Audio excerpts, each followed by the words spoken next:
इसी कड़ी में आज कट्टर हिंदू संगठन श्री राम सेना के अध्यक्ष प्रमोद मुतालिक बीजेपी में शामिल हो गए। श्री राम सेना के विवादित अध्यक्ष प्रमोद मुतालिक की भी आज बीजेपी में एंट्री हो गई है। कर्नाटक में श्री रामुलु के बाद मुतालिक दूसरे ऐसे नेता हैं जिनका विवादों से नाता रहा है। मुतालिक को पार्टी बेलगाम नॉर्थ से लोकसभा टिकट भी दे सकती है। बीजेपी ज्वाइन करते ही मुतालिक बीजेपी के पीएम उम्मीदवार मोदी की तारीफ में जुट गए हैं। उन्होंने कहा कि वो मोदी को देश का अगला पीएम बनाने के लिए पूरी ताकत झोंक देंगे। प्रमोद मुतालिक आज पूर्व मुख्यमंत्री जगदीश शेट्टार और बीजेपी के प्रदेश अध्यक्ष प्रहलाद जोशी की मौजूदगी में बीजेपी की उन्होंने सदस्यता ली। आपको याद दिला दें कि प्रमोद मुतालिक वही शख्स हैं जिस पर 2009 में मैंगलोर पब में अटैक कराने का दोषी उन्हें माना जाता है। मुतालिक 2004 में बजरंग दल के संयोजक भी रह चुके थे। मुतालिक के खिलाफ अलग अलग जगहों पर कुल 45 मामले दर्ज हैं और साल 2010 में वैलेंटाइन डे का विरोध करने पर बेंगलोर की सड़कों पर उतरे मुतालिक के चेहरे पर कुछ लोगों ने कालिक भी पोत दी थी। हमारे साथ केजे श्रीवास्तव हमारे संवाददाता इस वक्त जुड़ चुके हैं। श्रीवास्तव, इससे पहले जब श्री राम सेना और मुतालिक का नाम आया, बीजेपी ने हमेशा पल्ला झाड़ा और उनके कामों की निंदा की और अब लग रहा है कि वही तमाम जो दाग हैं वो बीजेपी के लिए अच्छे हो गए। जी बिल्कुल, देखिए, क्योंकि प्रमोद मुतालिक सबसे पहले उस वक्त चर्चा में आए थे जब 24 जनवरी साल 2009 में उन्होंने मैंगलोर की पार्टी के लोगों पर हमला किया था।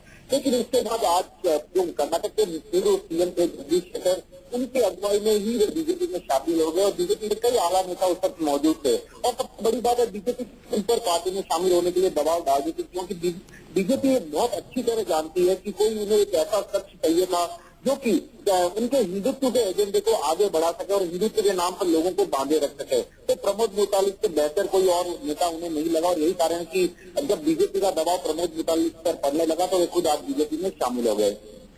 एक बात और साफ हो गई है श्रीवास्तव, जिस तरीके से श्री रामुलु को पार्टी में शामिल किया गया, हालांकि सुषमा स्वराज और कई नेताओं ने इसका विरोध किया और अब प्रमोद मुतालिक शामिल हो गए, यानी कि साफ है कि चुनाव को लेकर बीजेपी हर तरह के समझौते को तैयार है।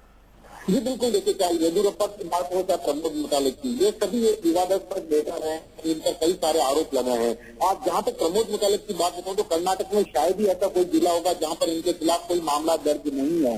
बावजूद इसके बीजेपी ने इसे शामिल किया, जो कि इस बात को साफ दर्शाता है कि बीजेपी इस चुनाव में किसी तरह अपनी पकड़ मजबूत बनाए रखना चाहती है और उन लोगों को अपने साथ मिलाने की कोशिश कर रही है जो कि इसके लिए वोट को जुटा सके।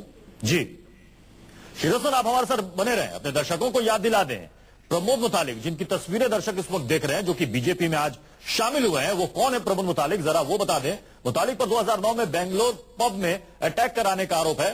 कहा जाता है कि मुतालिक के खिलाफ अलग अलग थानों में कुल 45 मामले दर्ज हैं। प्रमोद मुतालिक पर लड़कियों को पीटने का आरोप है।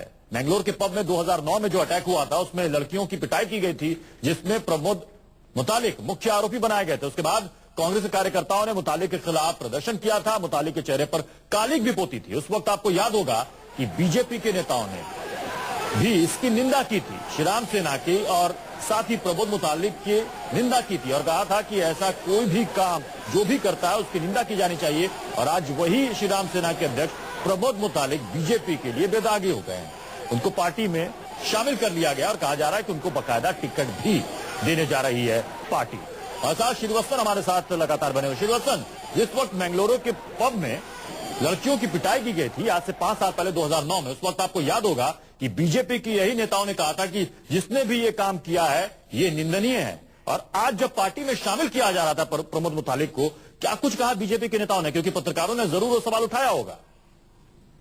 जब पब पर हमला हुआ था तो उसको बीजेपी कर्नाटक में सत्ता में थी, तो उससे बीजेपी के पास मजबूरी थी कि प्रमोद मुतालिक का किसी तरह से समर्थन नहीं कर पाए। उसके पास कोई बहाना भी नहीं था, क्योंकि यदि सरकार की इमेज खराब हो जाती। लेकिन अब बीजेपी न तो कर्नाटक में सत्ता में है और न ही केंद्र में, तो ऐसे में वह उन लोगों की तलाश में जीती है जो उसके लिए वोट बैंक बना सके। और यही कारण है कि अब प्रमोद मुतालिक को भी एमएलए के टिकट कर्नाटक से चुनाव लड़ाने की भी पूरी तैयारी कर रही है और कर्नाटक के जो सिटिंग एमपी हैं फिरोज के, उनके सामने लड़ाने की भी बीजेपी प्रमोद मुतालिक को पूरी तरह तैयार की है।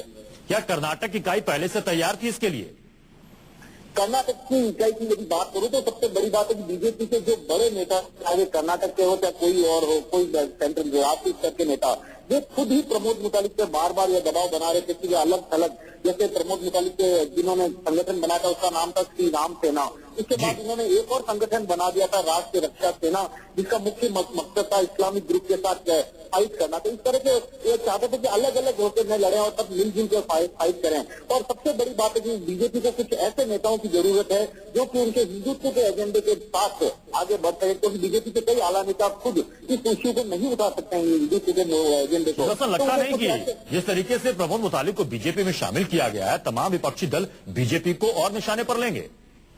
जी बिल्कुल, देखिए अब तो यह होना ही है, क्योंकि येदियुरप्पा के बाद ही बीजेपी के खुद अंदर के कई बड़े नेता थे, उन्होंने येदियुरप्पा के शामिल होने का विरोध किया था।